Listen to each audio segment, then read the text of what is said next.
आज खेल के मैदान की एशिया कप T20 टूर्नामेंट के शेड्यूल का ऐलान हो गया है। एशिया कप की सबसे हॉट फाइट 14 सितंबर को होने वाली है, जब भारत और पाकिस्तान आमने सामने होंगे। लेकिन उससे ठीक पहले भारत में मैच को लेकर विवाद खड़ा हो गया। सियासी नेताओं को तो छोड़िए, पूर्व खिलाड़ी भी आमने सामने आ गए हैं।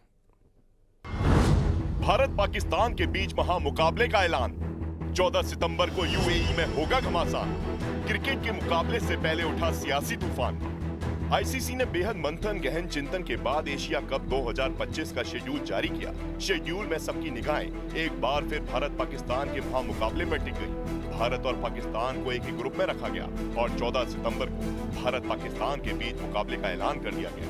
इधर शेड्यूल सामने आया तो उधर सवाल खड़े हो गए। सबसे बड़ा सवाल यही कि आतंकिस्तान के साथ खेल कैसे संभव है, वो भी तब जब पहलगाम हमले को सिर्फ 3 महीने बीते हैं। ऐसा ही सवाल किया पहलगाम हमले में जान गंवाने वाले शुभम द्विवेदी की पत्नी ऐश्वर्या ने।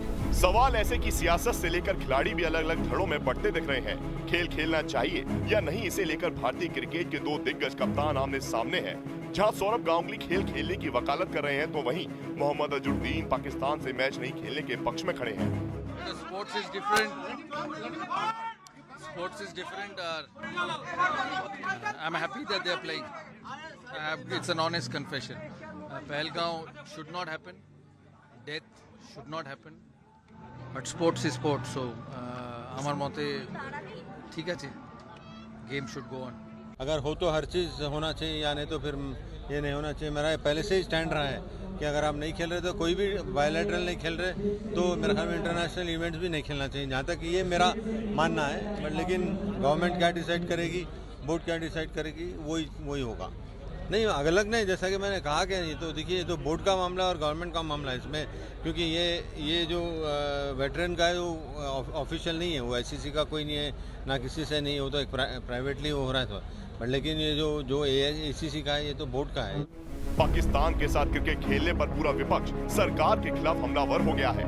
क्या कांग्रेस, क्या आरजेडी, क्या उद्धव, हर कोई सरकार को कटघरे में खड़ा कर रहे हैं। ये बड़ा त्रासदी है भाई। ऑपरेशन सिंदूर चालू, तो इसका मतलब पाकिस्तान से भारत का युद्ध चालू है, और युद्ध भी और खेल भी साथ चल रहा है। ये आश्चर्य की बात है।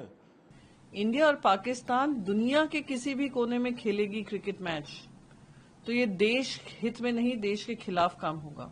यही तो दोहरी नीति होती है ना। एक तरफ आप अभी जस्ट घटना घटी, गांव का ऑपरेशन सिंदूर चला और आपने सिंधु समझौता आपने तोड़ा, और उसके बाद एशिया कप खेलने के लिए आप इंडिया टीम को कह रहे हैं। ये किस तरह की बातें आप कर रहे हैं भाई? हालांकि खेल पर टीएमसी की राय बाकी विपक्ष से अलग है। टीएमसी की माने तो वो पाकिस्तान के साथ क्रिकेट मैच कराने पर सरकार के साथ खड़ी है, तो बीजेपी भी मैच पर फाइनल फैसले के लिए अभी सरकार की तरफ देख रही है। भारत पाकिस्तान के मैच का जहां क्रिकेट प्रेमियों को इंतजार है, तो वहीं सियासी वार पलटवार भी जारी है। बीसीसीआई सूत्रों का कहना है कि हम द्विपक्षीय सीरीज नहीं खेल रहे हैं। मल्टीनेशनल टूर्नामेंट में आईसीसी से कमिटमेंट के चलते पाकिस्तान में नहीं, न्यूट्रल वेन्यू पर खेलेंगे। एशिया कप में खेलने का फैसला सरकार से गो अहेड मिलने के बाद ही बीसीसीआई ने लिया है। यानी अब सियासत भले ही होती रहे, लेकिन भारत पाकिस्तान मैच का मजा दर्शकों को मिलना तय है। मौलाना रशीदी के डिंपल यादव पर अभद्र टिप्पणी करने पर बीजेपी और एनडीए सांसदों ने संसद परिसर में विरोध प्रदर्शन किया। बीजेपी ने मौलाना रशीदी के बयान को महिलाओं और डिंपल यादव का अपमान बताया। दरअसल रशीदी ने डिंपल के पहनावे पर अभद्र टिप्पणी की थी। मस्जिद में मीटिंग के बाद यह टिप्पणी की गई थी।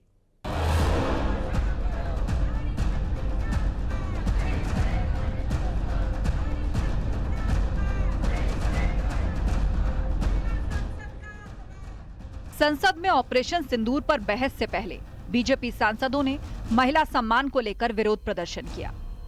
इसकी वजह थी मौलाना साजिद रशीदी की एसपी सांसद डिंपल यादव के खिलाफ अभद्र टिप्पणी। बीजेपी एनडीए सांसदों ने विरोध प्रदर्शन किया और सवाल उठाए कि आखिर इस मुद्दे पर अखिलेश यादव ने चुप्पी क्यों साध रखी है।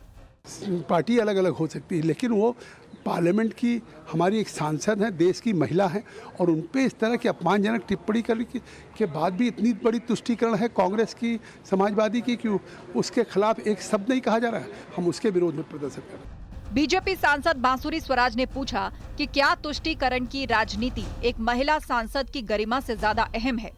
तुष्टीकरण की राजनीति को बढ़ावा देते हुए उनके पतिदेव जो स्वयं एक माननीय सांसद है श्री अखिलेश यादव जी, उनकी पूरी पार्टी और पूरा का पूरा विपक्ष एकदम मौन धारण करे हुए है, चुप्पी साधे हुए।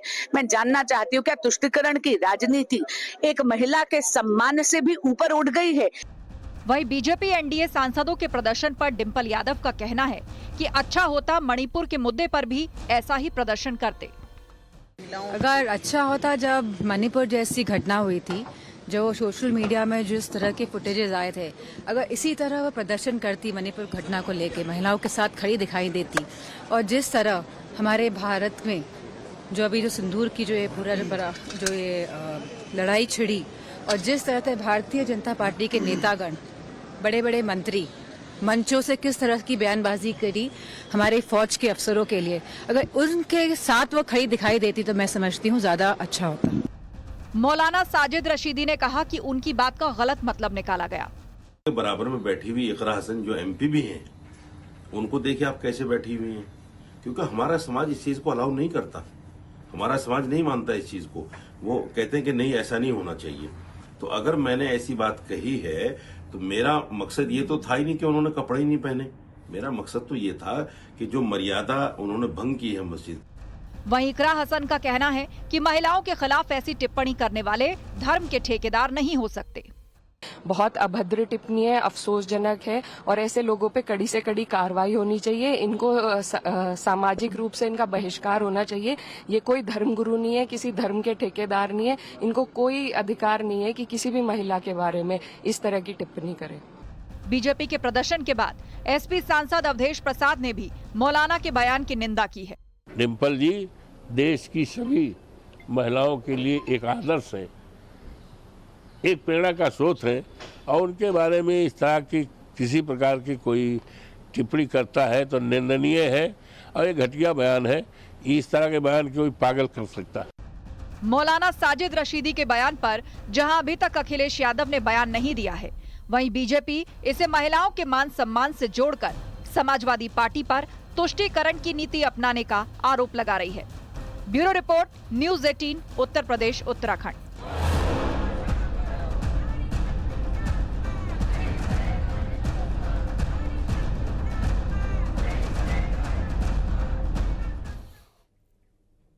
मध्य प्रदेश विधानसभा के मानसून सत्र का हंगामेदार आगाज हुआ। कांग्रेस विधायकों ने सरकार के खिलाफ जमकर नारेबाजी की। ओबीसी आरक्षण को लेकर कांग्रेस ने सरकार पर हमला बोला। मानसून सत्र के पहले ही दिन कांग्रेस विधायक हाथों में तख्तियां और साथ ही गिरगिट के खिलौने लेकर पहुंचे थे। गांधी प्रतिमा के सामने जमकर नारेबाजी की गई। कांग्रेस विधायकों का आरोप ये कि बीजेपी ओबीसी को आरक्षण देना ही नहीं चाहती।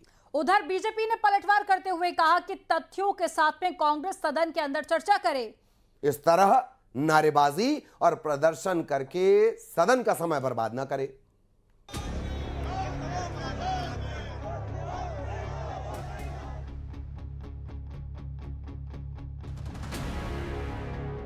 एमपी में विधानसभा के मानसून सत्र का आगाज हंगामेदार रहा। सत्र के पहले ही दिन कांग्रेस विधायकों ने ओबीसी आरक्षण पर जमकर हंगामा किया।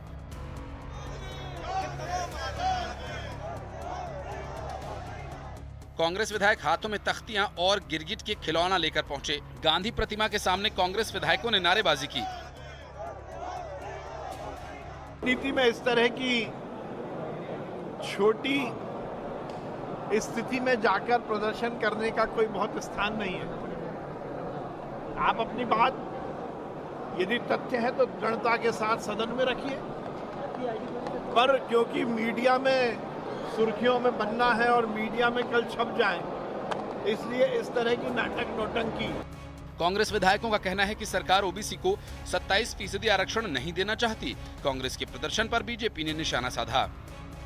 भारतीय जनता पार्टी की सरकार रंग बदल रही है। ओबीसी के आरक्षण को लेके, उनके रिजल्ट को लेके सरकार कुछ कहना नहीं चाहती, लेकिन इनको रोक के लिए, इनके आरक्षण को रोक के लिए, रिजल्ट को रोक के लिए सरकार करोड़ों रुपए वकीलों